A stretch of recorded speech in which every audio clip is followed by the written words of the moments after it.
Hello everyone, कैसे आप सब बढ़िया। चलिए अब चालू कर रहे हैं अपन रिफ्लेक्शंस के नेक्स्ट टॉपिक को, इसको हम बोलेंगे TIR यानी टोटल इंटरनल रिफ्लेक्शंस। अगर आप चैनल में नए हैं तो चैनल को सब्सक्राइब करें, बेल आइकन को हिट करें, नोटिफिकेशंस टाइम के साथ मिलते रहेंगे। और प्लेलिस्ट को चेक कीजिए, शुरुआत से सारी प्लेलिस्ट को देखिए, कॉन्सेप्ट क्लियरिटी अच्छे से हो पाएगा। चलिए अपन चालू कर रहे हैं क्या चीज, TIR कैच कर रहे हैं, TIR यानी कि टोटल इंटरनल रिफ्लेक्शन। फिर से रिफ्लेक्शन से एक बार रिफ्लेक्शन से पूरा खत्म किया था, फिर से रिफ्लेक्शन चालू कर रहे हैं। अच्छा, इसमें समझो क्या होगा कि जब कोई लाइट रे, ये मान लो मीडियम है, हमको पता है कि जब लाइट रे एक मीडियम से दूसरे मीडियम जाती है उसमें क्या होता है, रिफ्रैक्शन होता है। क्या होता है, रिफ्रैक्शन होता है। सपोज मान लीजिए कोई लाइट रे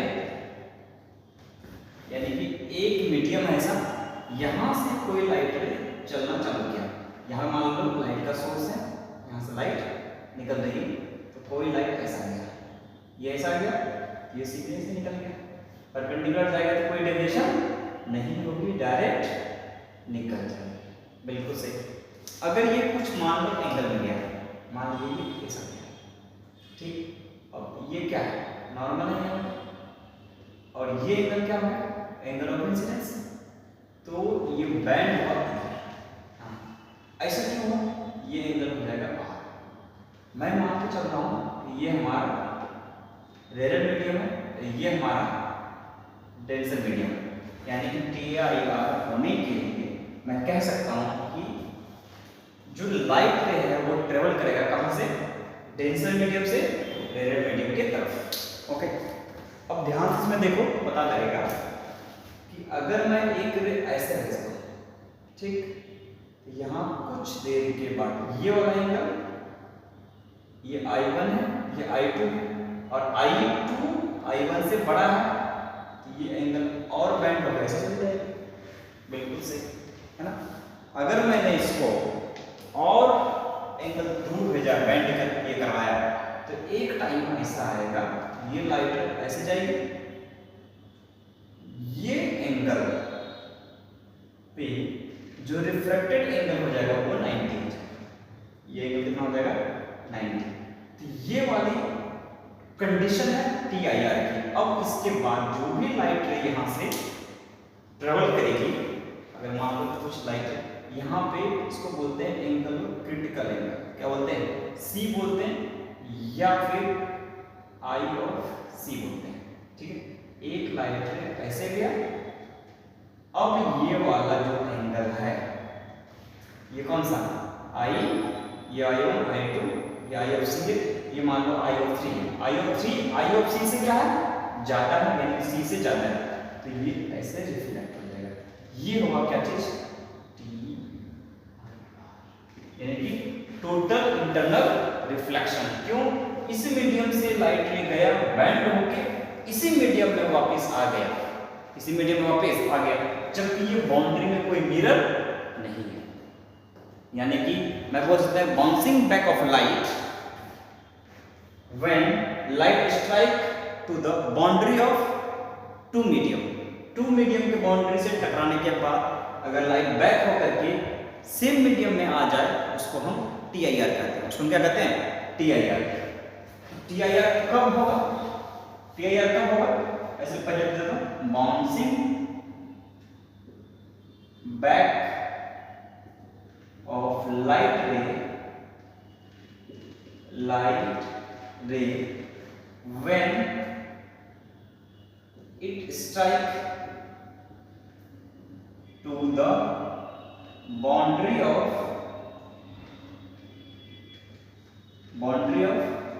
टू मीडियम। अगर दो मीडियम की बाउंड्री में टकरा के ये वापस आ जाए, इस call total internal reflection. Total internal reflection यानी कि TIR। ये कंडीशन आ गया। दूसरा क्या चीज कंडीशन है कि सर TIR होने के लिए light ray always travel from denser to rare. क्यों? R का वैल्यू I से हमेशा ज्यादा होना चाहिए, तब R इक्वल्स टू 90 होगा जब I equals to I of C होगा। बिल्कुल सही है ना। तो condition for TIR, condition for TIR देखो क्या है। पहला condition, first number, light ray travel from denser medium to rare medium. लाइट रे कहां से कहां जाना चाहिए? डेंसर से रेयर मीडियम। पहला कंडीशन है light ray travel from denser medium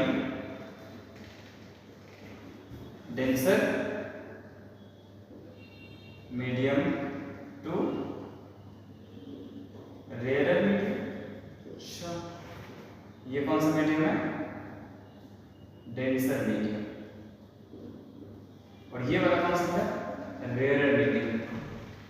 अच्छा, रेयर मीडियम में तो म्यू ऑफ R होगा, इसका कितना होगा? Mu of D। यानी कि जिसका रिफ्रैक्टिव इंडेक्स ज्यादा वो डेंसर मीडियम कहलाता है, जिसका रिफ्रैक्टिव इंडेक्स कम वो रेयर मीडियम कहलाता है। ओके, यानी कि मैं बोलता हूं और मीडियम, पहले बोलो denser medium. Denser optically denser medium, कौन सा मीडियम? डेंसिटिकल डेंसर नहीं, कौन सा? Optically denser. दोनों अलग अलग बात है। ऑप्टिकली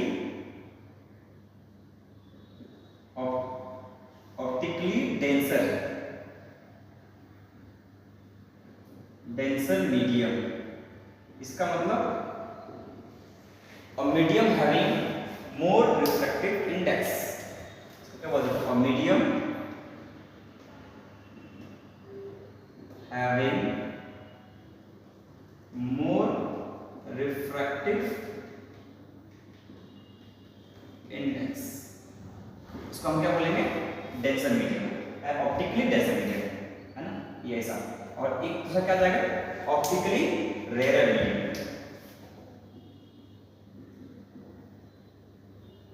ऑप्टिकली रेयर मीडियम, इसमें क्या बोला है? और medium having less refractive index is called optically rare medium. और medium having less refractive index, है ना। लेस रिफ्रैक्टिव इंडेक्स कौन सा बताओ? लेस रिफ्रैक्टिव इंडेक्स कौन सा हो गया? Optically rare. ओके, समझ में ये आ गया, ठीक है। अब इसमें कंडीशन है, ये पहला कंडीशन हो गया, ट्रेवल कहां? डेंसर मीडियम से रेयर मीडियम। दूसरा कंडीशन है कि for getting the TIR at the surface of boundary between the rare medium and denser medium, angle of incidence should be greater than critical angle। इसको बोलते हैं, CO क्या बोलते हैं? Critical angle. देख लो, for TIR angle of incidence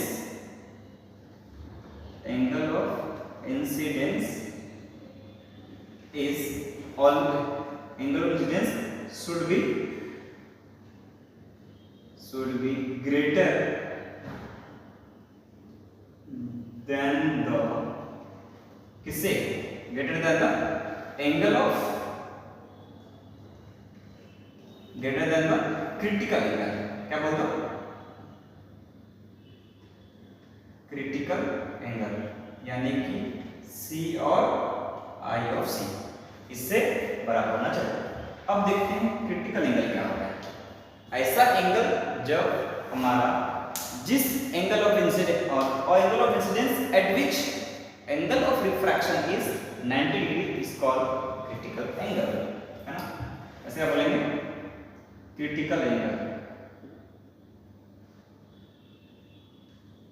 critical angle. इसमें क्या बोला जाएगा? Angle of incidence angle of incidence at which क्या at which angle of refraction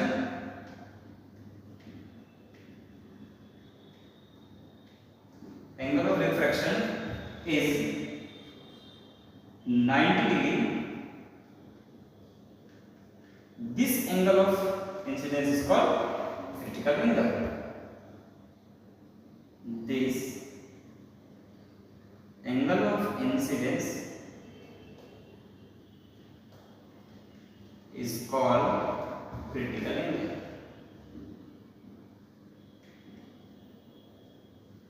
ठीक, इसको क्या बोला जाएगा? क्रिटिकल। ठीक, ये समझ में आ गया। थोड़ा सा क्रिटिकल एंगल का अपन क्या करते हैं? कैलकुलेशन कर लेते हैं। क्या करते हैं? कैलकुलेशन कर लेते हैं। देखो, अगर मैं चर्चा करूं क्रिटिकल एंगल की, ये ऐसा यहाँ है म्यू ऑफ डेंसर और ये क्या है? Mu of rare. मान लेते हैं ये क्या है? Mu of denser. ये क्या चीज है? Mu of rare. अगर कोई रे ऐसे जा रहा है, ये एंगल ऑफ इंसिडेंस यानी कि इसको बोला गया आई ऑफ सी। इस पे रिफ्रैक्शन होने के बाद लाइट ऐसे चलेगी, तो इसको क्या बोला जाएगा? 90 डिग्री। ठीक है, क्या बोला जाएगा? 90 डिग्री। ठीक है, अब इसमें चेक करो कि ये पॉइंट को P मान, apply Snell's law at point P। Snell's law लगाते हैं कहां पे? At point P। देखो apply Snell's law at point P। P point का लगा दो स्नेल्स लॉ। ठीक है, एंगल ऑफ इंसिडेंस IC है और ये इंसिडेंट है, ये रिफ्लेक्टेड है, एंगल ऑफ रिफ्लेक्शन 90 है। वैल्यू कितना आ जाएगा? mu1 sin I is equals to mu2 sin I। mu1 sin I बराबर कितना? mu2 sin I। mu1 की वैल्यू है क्या? mu of denser. ये है mu of denser. sin I की वैल्यू कितनी है? I of C is equals to mu of rare sin 90। क्यों? R की वैल्यू कितनी है? 90। ये रख दिया 90। sin 90 वैल्यू कितना आ गया? 1। ये वैल्यू होगी कितनी? mu ऑफ डेंसर के बराबर। ठीक है, sin of IC is equals to mu of, sorry ये की वैल्यू किसका आया? mu of rarer के बराबर। ठीक है, mu of rarer बाय ये नीचे गया, ये क्या बन गया? mu of denser। ये क्या बन गया? mu of denser। यानी कि मैं बोल सकता हूं IC is equals to sin inverse mu of rarer by mu of denser. ये हो गया हमारा क्रिटिकल एंगल। ये हमारा क्या हो गया? Critical angle. समझ आ गई? क्लियर है? ठीक, चलिए इसको थोड़ा सा और आगे बढ़ाते हैं। क्रिटिकल एंगल का यूज करते हैं और ग्राफ प्लॉट करते हैं, है ना? इसका ग्राफ प्लॉट करते हैं, क्रिटिकल एंगल को अपन यूज करते हैं। ठीक है, देखो मान लो ऐसे पहले एक क्वेश्चन कर लेते हैं। इसमें देखो, फाइंड आउट आई ऑफ सी। ऐसा मान लो एक क्वेश्चन है, ये इंसिडेंट ऐसे आया, ये म्यू का वैल्यू 5 है, ये म्यू का वैल्यू 2 है। ठीक है, मान लो, और ये क्या है? एंगल ऑफ आई ऑफ सी है। तो ये कितना हो गया? 90 डिग्री। तो वैल्यू इधर से पास करेंगे। तो क्रिटिकल एंगल अगर मेरे को निकालना है तो क्या हो जाएगा? देखो इसमें क्या हो जाएगा? तो i of c is equals to sine inverse mu of rare by mu of denser. Mu of rare by कितना? Mu of denser. तो i of c is equals to sine inverse mu of rare कितनी है? Sir 2, denser कितनी है? 5। तो 2/5। ये 1 से छोटा है, यानी कि ये हमारा क्या हो गया? आंसर। ये हमारा क्या हो गया? आंसर। ध्यान से देखो, अगर मैं बोलूं ये ऐसा है क्वेश्चन है, फाइंड आउट क्रिटिकल इंडेक्स। ये ऐसा देखो, फाइंड आउट क्रिटिकल एंगल। देखो ध्यान से, अगर मैंने बोला ये लाइट है ऐसे इंसिडेंट है, ठीक है, ये रे कौन सा इंसिडेंट है, और ये आई ऑफ सी हो जाएगा। आई ऑफ सी कब होगा, जब ये आई ऑफ सी है, इसका मतलब है ये लाइट रे ऐसे गया है, टकराने के बाद ऐसे गया, ठीक है। ये एंगल कितना है 90, बिल्कुल सही, ये एंगल कितना है 90, ओके, इसमें बनाऊंगा 90, ठीक है। ये म्यू का वैल्यू मान लो लेट्स से 3 और ये म्यू का वैल्यू लेट्स से 5, कितना मान लिया 5, है ना, ओके। तो अब देखो साइन ऑफ आईसी, आईसी की वैल्यू होगी कितनी, ऐसे देखते हैं, sine of IC is equals to mu of rarer by mu of denser, बिल्कुल सही। Sine of IC is equals to mu of rarer कितनी 3, डेंसर कितनी 5, तो 3/5।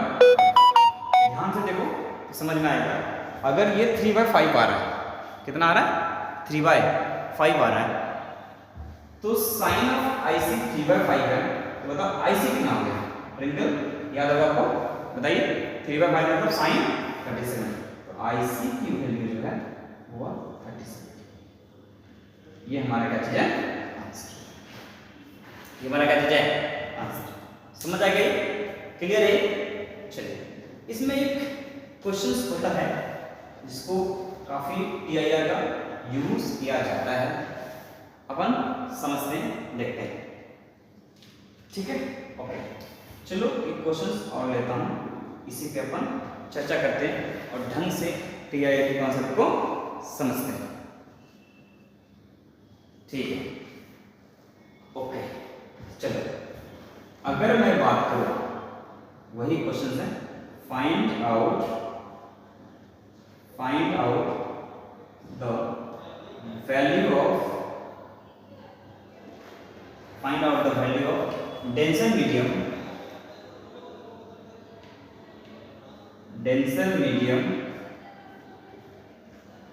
ऐसे, find out the refractive index of denser medium, क्या निकालना है, refractive index of denser medium so that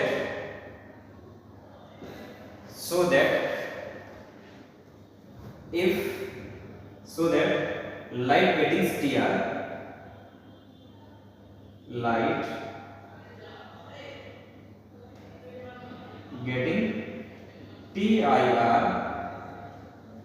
at an angle of 50, at an angle of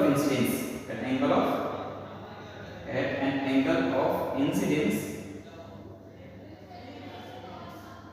is 53 degree. अगर angle कितना 53 degree, as shown in figure, having refractive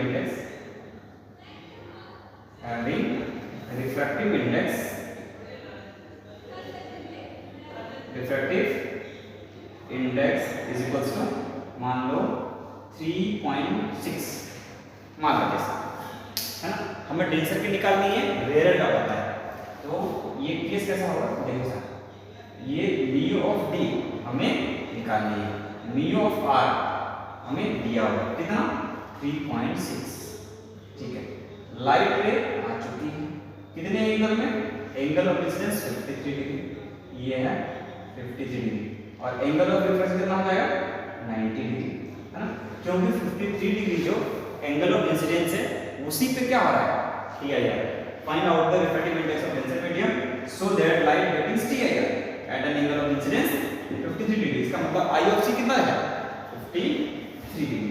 given में क्या दिया हुआ, i of c is equals to 53, mu of r 3.6, mu of d निकालना, ठीक है। अगर TIR हो रहा है तो sine i of c is equals to mu of क्या चीज, रेयर का mu of denser, mu of rare है कि नहीं sir 3.6 by mu of denser निकालना है तो म्यू ऑफ डेंसर तो mu of d. Okay sine कितना आईसी, आईसी वैल्यू है कितना 53, तो ये हो गया sine 53 is equals to 3.6 by mu of D. तो साइन 53 वैल्यू कितना होता है, यहाँ से चेक आउट कर ले, साइन 53 वैल्यू कितना होता है 4/5, तो ये हो गया कितना 4/5, ये हो गया 4/5 is equals to 3.6 by mu of D. ये पॉइंट रहा इधर में 10 और ये आया 9, ये गया इधर, ये गया इधर, तो म्यू ऑफ डी की जो वैल्यू आई तो 9 into 5 45, 45 बाय में 10, ये आया 4.5। Defective index of density medium is 4.5। I hope आपको ये पूरी क्वेश्चन समझ में आ गई होगी। अगर वीडियो आपको अच्छी लग रही है तो चैनल को लाइक करें, शेयर करें, सब्सक्राइब करें और अपने दोस्तों के बीच में इसे जरूर बताएं, जरूर फैलाएं। फिर मिलते हैं नेक्स्ट वीडियो में। जोश और जुनून बनाए रखें, पढ़ाई के साथ लगे रहे। तब तक के लिए धन्यवाद।